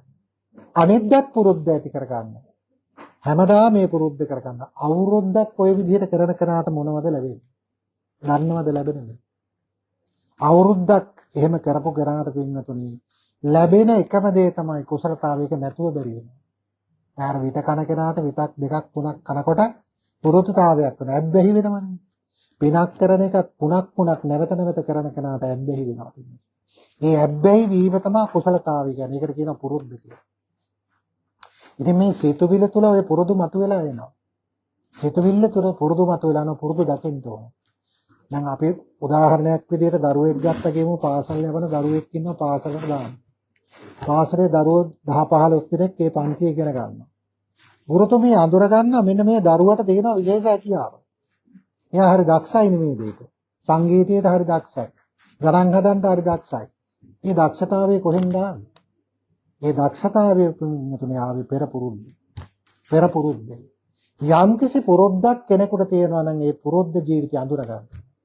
ඒ පුරුද්ද තමයි අපි නිවෙනට හේතුව. හොඳට තේරුම් ගන්න. වඩු වැඩ කරන කෙනෙක් කියමු. වඩු වැඩ කරන කෙනා පින්වතුනි ලීයක් ලස්සනට පදම් කරාගෙන ඒක මොනතරම් නිර්මාණයකින්ද යම් උපකරණයක් හදන්නේ. යාට ඒක හොඳ දැනුමක් වෙනවා. ඒවා නිතර කරන්න ඒකම යාගේ නිවන් මඟ බවට පත් වෙන්න පුළුවන්. බුදුරජාණන් වහන්සේ පෙන්නලා දෙනවා. අර එක්තරා හාමුදුරු නමක් පින්වතුනි මහාන වෙලා කුඩා හාමුදුරු නමක් සාරිපුත්ත හාමුදුරු මහාන කරා ඒ පිටිපස්සෙන් පින්ඩපාතයට වැදලා යනවා. පින්ඩපාතෙන් වඩින ගමන් අහනවා අන්න අර මොකක්ද අර කරන්නේ කියලා. ඊට පස්සේ කියනවා ඔය ඇල මාර්ගයක් කපාගෙන යනවා කුඹරට වතුර ටික ඇවිල්ලා. තව ටිකක් දුර ගිහිල්ලා අහනවා අර මොකක්ද කරන්නේ? ඔය වඩුවඩුවක්. වඩුවඩුවේ ඔය ගහ කපාගෙන ඇවිල්ලා ලෑලි ඉහරලා ඒවා පදම් කරලා යතු ගාලා එයා මේ උපකරණ හදනවා. මෙහෙම අහපු මේ කුඩා හාමුදුරුවෝ සාරිපුත්ත හාමුදුරුවෝ මකට ගිහිල්ලා කියනවා පින්වතුනි මට අද පින්නපාත වඩින්න බෑ. පින්නපාත වඩින්න බෑ මට අද භාවනා කරන්න ඕන. මට භාවනා කරන්න ඕන. සාරිපුත්ත හාමුදුරුවන්ගෙන් අහනවා ඇයි අර වතුර ටිකට යන්න බැරිද? හිතන්න බැරිද වතුර ටික? අර ලීයට හිතලා ඒක හැදෙන්න බැරිද කියලා අහනවා. කම්මලකුත් දැකලා අහනවා. කම්මලෙත් මොකද කරන්නේ? යකඩ උණු කරලා තලලානේ පිය කැටිපොරව හදන්නේ පින්වතුනි. භාණ්ඩ හදන්නේ. ඒකත් දැක්නවා. අර යකඩ වලට බැරිද මේ පිහ හැදෙන්න? උපකරණ හැදෙන්න බැරිද කියලා අහනවා. එහෙම හැදෙන්න බෑනේ පොඩි හාමුදුරනේ. ඊට පස්සේ ඇයි එහෙම අහන්නේ? ඉතින් ඒවට හිතක් නැතුවනේ හැදෙන්න බැරි. අපිට හිතක් තියෙනවානේ. අපිට හැදෙන්න පුළුවන්. මට හිතක් තියෙනවා. මම මේ හිත හදා ගන්නවා කියලා පින්නපාත වෙදී නෑ. සාරිපුත්ත හාමුදුරන්ට කියනවා පාත්‍රය දීලා මටත් පින්නපාතේ අරගෙන එන්න. ඔබ වහන්සේ හැබැයි මට පින්නපාතේ ඕන ව්‍යංජන 1000ක් එක්කද. බලන්න මේ පොඩි හාමුදුරුවෝ සාරිපුත්ත හාමුදුරන්ට කියන දේ. ඊට පස්සේ සාරිපුත්ත හාමුදුරුවෝ කියනවා ඔබගේ පිනක් තිබුණොත් ලැබෙයි. එහෙම නැත්නම් මං අදිෂ්ඨානයක් හරි කරන්න ව්‍යංජන 1000ක් එක්ක දාන ලැබෙන්නේ. සාරිපුත්ත හාමුදුරුවෝ යනවා පින්නතුනි. පළවෙනි ගෙදරටම යනකොට ඒ ගෙදර ව්‍යංජන 1000ක් හදලා 100ක් හදලා ව්‍යංජන 100ක් හදලා. ඇයි තමන්ගේ කුසලතාවේ ලං වෙලා පොඩි හාමුදුරුවෝ බලන්නකෝ. මේවා විස්මිත විදිහටනේ මේවා සිද්ධ වෙලා තියෙන්නේ. ව්‍යංජන 1000ත් එක්ක පාත්‍රයට දාන පිළිගන්නවා. සාරිපුත්ත හාමුදුරුවෝ ඒක අරගෙන ඉන්නවා. නෑ නෑ ඔබ වහන්සේ ඔක වළඳන්න. ඔබ වහන්සේ වළඳන්න. නෑ නෑ පොඩි හාමුදුරුවෝ මෙහෙම දෙයක් කිව්වා. හරි පොඩි හාමුදුරුවන්ටත් මම දෙන්න. පොඩි දානේ වළඳලා පොඩි හාමුදුරුවන්ට පාත්‍රය අරගෙන යනවා. අරගෙන යනකොට පින්වතුනි බලන්නකෝ වෙලා තියෙන දේ. මේ කුමාරයා පින්වතුනි කාමරයේ ඇතුළට ගිහින් දොර වහගෙන භාවනා කරනවා. අදිස්ථානය මොකක්ද? ඉර හැරෙන්න කලින් මට දානේ වළඳන්නත් ඕන. ඉර හැරෙන්න කලින් මට රහත් වෙන්නත් ඕන. අදිස්ථාන කරා ව්‍යංජන 1000ක් එක්ක ආහාරෙකුත් ඕන. දානෙත්. පින්වතුනි සාරිපුත්ත හාමුදුරුවෝ මෙතෙන්ට ව්‍යංජන 1000ක් එක්ක අරගෙන එනකොට මේ භාවනාවට පොඩ්ඩක් බාධා වෙයි කියලා බුදුහාමුදුරු දැක්ක මේක. බුදුහාමුදුරු දැකලා පින්වතුනි බණපදයක් තිබෙනවා. ඒ බණපදේ ඇහුණ අර පොඩි හාමුදුරන්ට බණපදේ ඇහුණ ගමන් රහත් වුණා. රහත් වුණ ගමන් පළමු දානේ පින්වතුනි කොහොමද? ඉර එදා ඉර ගමන් කරේ නෑ ඉර නැවතුණ පින්වතුනි. බලන්න කොච්චරද කියනවනම් ඉරේ ආශිර්වාදේ හද නැවතුණ පින්වතුනි. ඇයි නැවතුනේ? වෙලාව පහුවේ කියලා දානේ වළඳන්න. වෙලාවට කලින් දානේ වළඳන්නත් ඕන කිව්වනේ. ඒ පොඩි හාමුදුරන්ට උදව්වට ඉර නැවතුණා පින්වතුනි. ඉර අවරට ගියේ නෑ දානේ වළඳනකම්. බලන්න කොච්චර ආනිසංසයක්ද. පෙර සංසාරේ දුන්න මහා දානික ආනිසංසයක් මේ පොඩි හාමුදුරන්ට ලැබුණා. ලැබිලා රහත් වුණා. එහෙනම් බලන්නකෝ. තමන්ගේ කුසලතාවය තමන්ට එනම නිවෙන පිණිස. අර බලන්න මඩුවනේ දැක්කේ. යකඩනේ දැක්කේ. දිය පහර කපාගෙන ගියපු එකනේ දැක්කේ. මේක දැකලානේ අවබෝධ වුනේ. එහෙනම් අපි කරන කුසලතාවය අපි කරන පුරුද්ද තමයි දියුණු කරගන්නේ නිවන කොට. ඒක ඔක දකින්න ඕනේ. විතක්ක කියන්නේ සිතුවිල්ල. විචාර කියන්නේ සිතුවිලි පහළ වුණාට බෑ සිතුවිලි දිහා නුවණින් බලන්න. මම දැන් උදාහරණයක් කියන්නම්. දැන් මමගේ අතේ තියෙන හිතලා බලන්න. මේ හිතා ගැනීමක් තමයි මම මේ කියන්නේ. මගේ අතේ තියෙන ඔය කවුරුවත් නොදකපු ලස්සනම මලක් ජීවිතේට දැකලා නැහැ කවුරු. මේ මලක් තියෙනවා මගේ අතේ. මවා ගන්න පුළුවන් නේ Tamanට ඕන විදියට. මේ බල දැකපු ගමන් මොනවද හිතෙන්නේ? කියන්න බලන්න. මොනවද හිතෙන්නේ? ජීවිතේ කවදාකවත් නැති නොදකපු මලක් ලස්සන මලක් දැකිනවා. මොකද්ද හිතෙන්නේ? මවා ගන්න පුළුවන් ඕන කෙනෙකුට. මොනවද හිතේද? මොනවද හිතෙන්නේ? ආස හිතෙනවද නැද්ද? කාටවත් හිතෙනවනේ ආස. ලස්සන මලක් දැකපුව නොදකපු මලක් දැකම ආසාවක් හිතෙනවා. දැන් මං අහනවා ඒකට මම උත්තර දෙන්න ඕනේ. ඇයි ආස හිතුනේ කියලා? ඇයි ආස හිතුනේ? ඒ ලස්සන මලට ඇයි ආස හිතුනේ? කියන්න. ලස්සනටද? ලස්සන නිසානේ ආස හිතුනේ ඔයත්. එතන තමයි අපි සංසාරේ අතරමං වෙන තැන පිටින්. එතන තමයි අපි මුලාව රජ කරන තැන.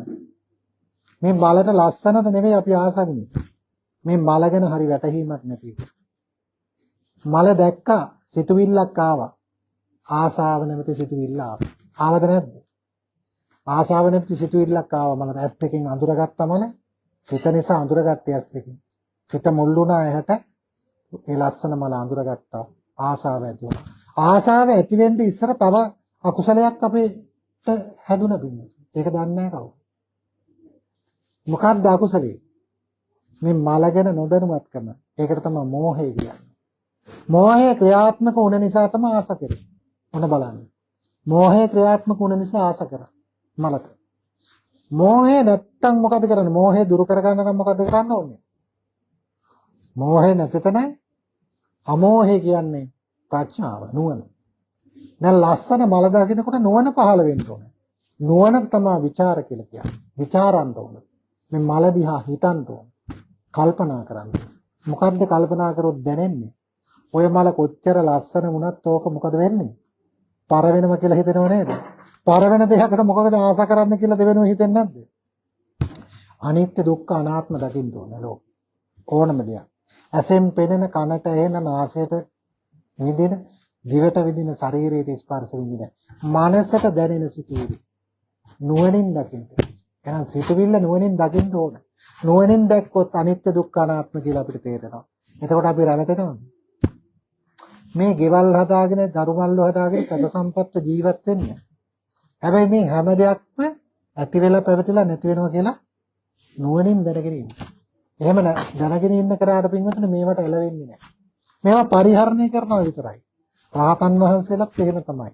දානේ වැළඳුවා, සැප සම්පත් වෙන්දා. හැබැයි මේ සැප සම්පත් මනසෙන් අල්ලගත්තද? මනසෙන් අල්ලගන්නේ. දැන් අපි දානේ වළඳනවනේ. ඔය ඇත්තෝ ව්‍යංජන ඕන තරම් හදලා බෙදාගෙන යනවා. හැබැයි අපි වළඳන දෙයකින් වළඳනවා. ඔය ඇත්තෝ බෙදන්නේ හදවතින් බෙදනවා මේ හාමුදුරන්ට මේක දීලා අපිට පින් කරගන්න. ඔය ඇත්තන්ගේ නිවන පාදා ගන්න පින් කරනවා. හැබැයි අපි ඒක බෙදනවා, අපි ඒක වළක්වන්නේත් නැහැ. හැබැයි හාමුදුරුවෝ 4-5 නමක් ගන්න ඒකට. ව්‍යංජන හදපු ටික 4-5 නමක එක්කෙනෙකුට හරි බෙදුණා නම් හරි පින්නතු. සමහර කෙනෙක් අත බහනවා. අත වැහුවත් හිත පීඩා කරගන්න එපා. තව කෙනෙකුට හරි බෙදන්න අවස්ථාව එනවා. හාමුදුරුවන්ටත් ඔක්කොම ටික බෙදුවට පස්සේ වළඳන්න පුළුවන්ද? දැන් ඔයත්ෝ ව්‍යංජන 10ක් 15ක් විකාර තියාගත්තට පස්සේ බත් ටික පේන්නේ නැතුව තිබුණාට පස්සේ ආහාරය ගන්න පුළුවන්ද? ගන්න බෑ පින්නතු. ඒ නිසා නුවණින් මේවා දකින්න ඕනේ. පටිසංකා යෝනිසෝ පිණ්ඩපාතම් පටිසේයෝ. මේ හාමුදුරු දාන වලන්නේ ඇයි? මේ ශාරීරික පැවැත්ම නිවන දක්වා හිත දියුණු කරන්න මේ ජීවිතේ පවත්ව ගන්නයි ආහාර ගන්න. නැත්තම් රස භුක්ති විඳින්න නෙවෙයි. රස භුක්ති විඳින්න ආහාර ගන්නවා නම් අර මලට රැවටුණා වගේ. තේරුණාද මං කියන එක? මලට රැවටුණා වගේ. ඇසෙන් කනෙන් නාසයෙන් දිවෙන් ශරීරයෙන් මනස අපි මුලාවට යොදවලා පින්වතුනි මායя කරන්නේ අපි අසරණ කරනවා සංසාරේ දික් කරනවා. දැන් මායя අඳුර ගන්න තරම් සිතුවිල්ල නුවණින් දකින්න ඕන. හැම සිතුවිල්ලක්ම නුවණින් බලන්න ඕන. ඇසට පේන රූපේ, කනට ඇහෙන දේ පින්වතුනි, නාසයට විඳින දේ, දිවට විඳින දේ, ශරීරයට දැනෙන ස්පර්ශ, මනසට දැනෙන සිතුවිල්ල නුවණින් දකින්න. නුවණින් දැකලා ඒක ඇලෙන්නත් එපා, ගැටෙන්නත් එපා. ඇලුනොත් වෙන්නේ ලෝභයයි, මෝහයයි. ගැටුනොත් වෙන්නේ මෝහයයි, ද්වේෂයයි. දැන් පිළිකොල් සහගත මේ ලස්සන මල ගෙනත් පෝච්චි එක දාලා තිනනකොට පණුව ගහලා ඉන්නවා. සතියක් යනකොට පණුව ගහපු මල දැකනකොට මොකක්ද හිතෙන්නේ? අප්‍රියාවක් නේ. ප්‍රතික්ෂේප කරන ගතියක්. ඒ තුල හිත කිලිති වෙනවද නැද්ද? හිත කිලිති වෙනවා මේ මල පීඩාව විනාශ වෙලා පණුව ගහලා දකින්නකොට හිත පීඩා වෙනවා. මල පණුව ගහලා ජරා වෙලා ගියපු එක. මනස කිලිති කරගන්න එපා. එතනදී මනස කිලිති නොකරගන්න නෝන භාවිතා කරන්න. දෙපැත්තටම පින්වතුනි හිත කිලිති වෙනවා. ලස්සන මලෙනොත් කිලිති වෙනවා, අවලස්සන මලෙනොත් කිලිති වෙනවා. එහෙනම් අපි අඬන්නේ කෙනෙක් මරුණ වෙලාවට එතනත් කිලිති වීමක් වෙන්නේ. මව කුසෙන් දරුවෙක් බිහි වෙනකොට අම්මා සතුට වෙන්නේ එතනත් පින්වතුනි මුලාවක්. ඉපදෙනකොට දැනගන්න ඕනේ මරණය අරගෙන ඉන්නේ. දුක අරගෙන ඉන්නේ. රෝග අරගෙන ඉන්නේ. වේදනා අරගෙන ඉන්නේ. මොනින් දකින්න අනිත්‍ය දුක්ඛ අනාත්ම. ඒක දැකගත්ත කෙනාට එයා මරුණත් පින්වතුනි දුකක් වෙන්නේ. ඒ මනසින් අවබෝධ කරගෙන ඉන්නේ. ඒ අවබෝධය තුළ ජීවත් වෙන්න. විචාර කියන්නේ හිතන එක. ඒකට විචාර කියන්නේ විදර්ශනාවට. සමත විදර්ශනාව. දැන් මේ හිතපු නිසා සිතුවිල්ල දිහා ලස්සන මල නිසා දිහා හිතපු නිසා බලන්න මල නිසා මුලා වුනේත් නැහැ. මල නිසා ලෝභයක් හටගත්තේ නැහැ. අනිත්‍ය දුක්ඛ අනාත්ම දැක්කා. එහෙනම් විදර්ශනාව කියන්නේ නුවණින් බලපු නිසා පාප කර්ම දෙකක් වළක්වාගත්තා. ඒකට විපාක විඳින්න වෙනවද ආයේ? මොනාපස්පස්සේ කරත්තරෝදකගේ විපාක විඳින්න එනවද? ඔය දැකපු ලස්සන මලද? අපි පින්වතුනි ඇසෙන් දකිනකොට, කනෙන් ඇහෙනකොට, නාසයෙන් විඳිනකොට, ශරීරයෙන් දිවෙන් විඳිනකොට, ශරීරයෙන් ස්පර්ශ විඳිනකොට, මනසෙන් සිතුවිලි එනකොට ඔය හැම අවස්ථාවම අකුසල් දෙක සිද්ධ වෙනවා. මේ ජීවිතයේ ඇහෙන් ලබන අකුසල් ඊළඟ ජීවිතයේ ඇහි ආයු කාලය. ඇහක් හදනවා, කනක් හදනවා, නාසයක් හදනවා, දිවක් හදනවා, ශරීරයක් හදනවා, මනසක් හදනවා. පංච උපාදානස්කන්ධය කිව්වේ මේ ජීවිතයක් නැවත හදනවා. බුදුහාමුදුරේ කියන්නේ අනේක ජාති සංසාරං සද්ධා විස්සං. මේ මාර්ය මම දැනගත්තා මගේ කැණි මඩ ලීලා ආත්මය හදන වඩුව මං අඳුරගත්තා. වඩුව තමයි ඔය මං කිව්වේ. විචාරාත්මකව නුවණින් බැලුවොත් බලන කෙනාට ප්‍රීතියක් ලැබෙනවා. තුන්වෙනි ඥානෙ. ප්‍රීතිය කියන්නේ. තුන්වෙනි ඥානෙ ප්‍රීතිය කියන්නේ. ප්‍රීතිය නිසා පින්වතුනි ප්‍රීතිය ඕනෙත් නෑ හිතට. නුවණින් දකින්න කෙනා ප්‍රීතියත් අතාරිනවා. ඊළඟ සුඛය කියන්නේ ශරීරයට දැනෙන සැපත. චතුර්ථ ඥානය. ඊළඟ පංචම ධානය කියන්නේ ඒකාග්‍රතාව. ඒකාග්‍රතාව කියන්නේ නිවනේ සප අඳුන ගැනීම. මේකට කියනවා නේව සංඥානා සංඥායතන කියලා. සංඥාව කියන්නේ දැනීම. දැනෙන්නේ පින්වතුනි හිතට මොකක්ද? තමන්ගේ අරමුණ දැනෙනවා. ඒකාග්‍ර වූ අරමුණ. අර දේවදත්තට අරමුණ දැනුන නිසා තමයි ආනන්තරේ පාප කර්ම වලට අහු වුනේ. මොකක්ද දේවදත්තගේ අරමුණ? පසේ බුදු වීම. අපෙත් තියෙන අරමුණ. අරමුණ තුනයි ඕනම කෙනෙකුට. තුනෙන් එකයි තියෙන්නේ. අරමුණ තුනක් ලෝක ජීවත් වෙන අයට තියෙනවා. ඒ තුනෙන් එකයි ඕනම කෙනෙකුට තියෙනවා. එක්කෙනෙකුට තුනම නැහැ. එක්කෙනෙකුට තුනම නැහැ. ඔක්කොටම වැළුවොත් තුනක් තියෙනවා. ඒ තුන විවිධය කොටස් තුනකට බෙදෙනවා. ඒ තුන් කොටසට අයිති වෙනවා. මොනවද? බුදු වෙන කට්ටිය වෙනම, පසේ බුදු වෙන කට්ටිය වෙනම, මහරහත් වෙන කට්ටිය. බුදු වෙන කෙනාට ඒකාග්‍රතාවයේ දිහට දකින්නේ, පෙරෙන්නේ, දැනෙන්නේ සංසාරේ පුරුද්ද තුලින් ඒකාන්තයෙන් තමන් ලෞතුරා බුදු වෙනවා. ඒ හැඟීම තමන්ට දැනෙනවා. සිතෙන් දැනෙනවා. සංඥාවෙන් දැනෙනවා. ක්‍රියාකාර වලින් දැනෙනවා. මනසින් දැනෙනවා. දිබ්බ සෝතෙන් දැනෙනවා. ඔබ්බේ නිවාසානුස්සති ඥාණයෙන් දැනෙනවා. චතුෝපපාත ඥාණයෙන් දැනෙනවා. ආසවක්ෂය කරන ඥාණයෙන් තමන්ට සාක්ෂාත් වීම තුළින් ඒවං ත්‍රිපරිවට්ටම් දාද සාකාරං යතා භූතං ඥාන දස්සනන්න සුසුද්ධං අවෝසීති කියන මේ ක්‍රමයට දැනෙනවා. අංග 10කින් පිරුපුන් නිවන තමන් අවබෝධ කරගන්නේ. ඥාන සම්භාරය සම්පූර්ණ කරගන්න ඕන. සංඥාවෙන් පින්විතුනි නේව සංඥාව. නිවන දැනලා නැති වෙනවා කෙනෙකුට.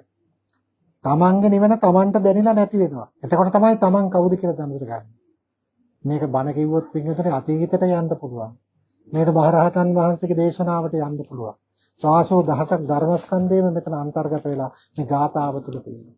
ඒ නිසා මම වැඩි බණ කියන්නේ නැහැ. මොකද වැඩි වෙලාවක් කිව්වොත් අනිත් වැඩවලට බාධා වෙනවා. මට ඒව දැනෙනවා දැන්. මොකද මම මේ බණ කියා හිටියොත් මෙතන සම්පාදනය වෙලා තියෙන අනිත් දේවල් වලට බාධා වෙනවා. ඒ නිසා වැඩි බණ කියන්නේ නැහැ. එහෙම බණක් අහන්න ඕන නම් පැය 7-8ක් විතර ඔය ඇත්තන්ට සෝවාන් වෙනකම් බණ කියන්න පුළුවන්. බොරුවට නෙමෙයි මේ. කෙනෙකුට සෝවාන් වෙනකම් අවබෝධ වෙනකම් බණ කියන්න පුළුවන්. ඒ නිසා එහෙම බණක් අහන්න වෙන දවසක් සෝදානම් කරගන්න. ඔය ඇත්තන්ගේ හිත් පවා කියමින් බණ කියන්න පුළුවන්.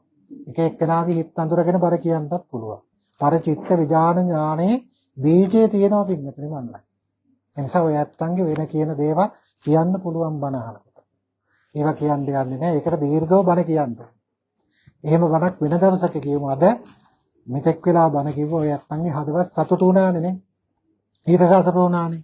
යම් දෙයක් දැනුණානේ. ධර්මය කියන්නේ ඕකට තම පමණින් දැනගත යුතු දෙයක් තමයි ධර්මය කියන්නේ. Tamante යමක් දැනුණා නම් ඒ දැනුණු ටික ජීවිතයට එකතු කරගන්න. ඔක්කොම ගන්න එපා.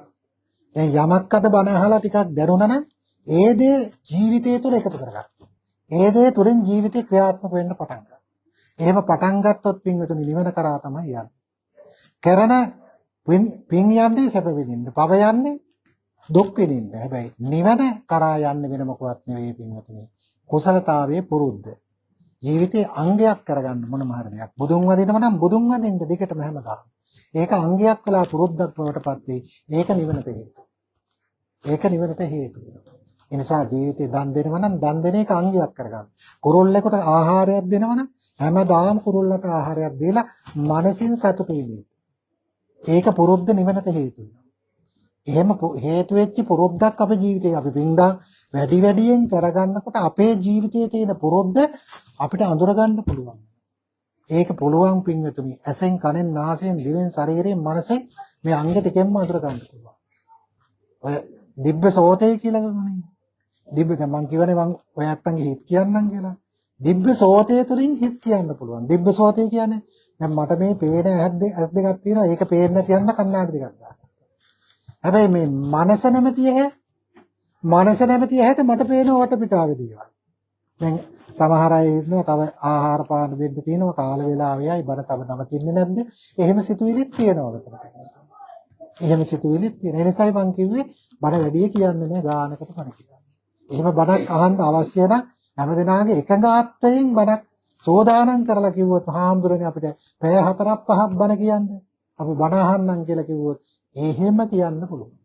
එතකොට බාධාවක් නැහැ. ඒ නිසා වැඩි වෙලා බණ කියන්නේ හදවත් සන්තෝෂ වුණා මේ සතුට ගොඩාක් වටිනවද? මේ සතුට වටින්නේ ඇයි කියලා දන්නවද? මේ බණ කියන්නේ මේට අවුරුදු දෙකකට මත්තෙන් මිය පරලෝකීය අසරණ වුණ දරුවෝ දෙන්න. ඒ අසරණ වුණ දරුවෝ දෙන්නට අපේ ඒ දෙන්න නිසා තමයි අද මේ බණ ඇහුවේ. නැත්තම් මේ බණ අහනවද? ඒ දරුවන්ගේ දෙන්නගේ මරණය අද අපිට හිත සතුටු කරන මාවතක් වුණා. ධර්මය අවබෝධ කරන මාවතක් වුණා. එහෙනම් ඒ දරුවට පිළිහිට වෙන්න ඕනද නැද්ද? ඒ දරුවා නිසා බණ අහපුවා කෘතගුණ සලකන්න. ඒ කෘතගුණ සැලකීම තමයි අපේ හදවතේ සතුට වෙන්න අවබෝධ කරගත්ත පින. අනුමෝදන් වේවායි දෙපළට. ඒ දරු දෙපළට. සංසාරේ උපදින ආත්මයක් බව මෙවැනි අකල් පරණවරටපත් නොවේවා. දීර්ඝායුෂ සම්පන්නිය විද්‍යනය කරමින් උතුම් නිවනින් සැනසෙන්න හේතු වේවා වාසනාව වේවා කියලා සාදු ප්‍රාර්ථනා කරන්න. ආකාශට්ටා ච බුම්මට්ටා දේවානාගා මහිද්దికා පුඤ්ඤං තං අනුමෝදිත්වා චිරං රක්ඛං කුලෝක ශාසන. ආකාශට්ටා ච බුම්මට්ටා දේවානාගා මහිද්దికා පුඤ්ඤං තං අනුමෝදිත්වා චිරං රක්ඛන්තු දේශනං. ආකාශට්ටා ච බුම්මට්ටා දේවානාගා මහිද්దికා පුඤ්ඤං තං අනුමෝදිත්වා චිරං රක්ඛන්තු තං සදා. සියලු දෙනාට පිරුවන් සරණයි.